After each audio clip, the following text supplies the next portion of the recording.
તો જૂનાગઢથી મહત્વપૂર્ણ સમાચાર સામે આવી રહ્યા છે, જ્યાં જૂનાગઢમાં સોશિયલ મીડિયામાં ટિપ્પણી કરનારની અટકાયત કરવામાં આવી।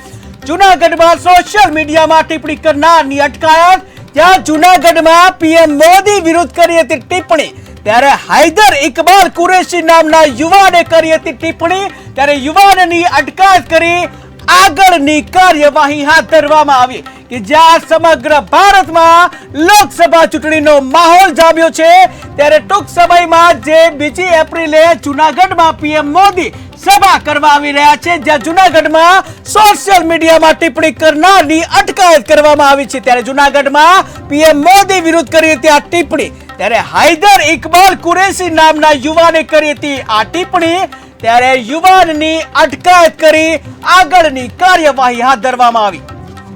આઈ લવ માય જૂનાગઢ નામના વોટ્સએપ ગ્રુપ અને ઇન્સ્ટાગ્રામમાં હૈદર ઇકબાલભાઈ કુરેશી નામના શખ્સે બે કોમ વચ્ચે વૈમનસ્ય ફેલાય તે પ્રકારની ધાર્મિક લાગણી દુભાય તે પ્રકારની પોસ્ટ કરેલ।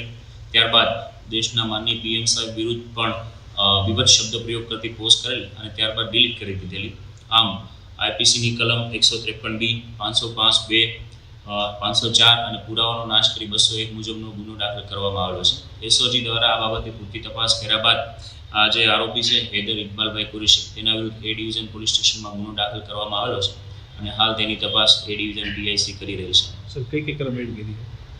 આ ગુનામાં બે કોમ વચ્ચે વૈમનસ્ય ફેલાય તે પ્રકારના આઈપીસીની કલમ 153B 505(2) આ ઉપરાંત 504 અને પુરાવાનો નાશ કરેલ છે, તો એ માટે 201 મુજબનો છે ગુનો દાખલ થયેલો છે। હાલ ઇલેક્શનની આદર્શ આચારસંહિતા અમલમાં છે, તો આપના માધ્યમથી પણ હું તમામ જૂનાગઢ વાસીઓને નમ્ર અપીલ કરું છું કે જૂનાગઢ પોલીસની તમામ પ્રકારના સોશિયલ મીડિયા પ્લેટફોર્મ પર નજર છે। મહેરબાની કરી અને કોઈ ધર્મ, જાતિ, સમુદાય કે વચ્ચે વૈમનસ્ય ફેલાય તે પ્રકારની કોઈ પણ પ્રકારની પોસ્ટ કરશે તો તેમના વિરુદ્ધ કાયદેસરની કડક કાર્યવાહી કરવામાં આવશે।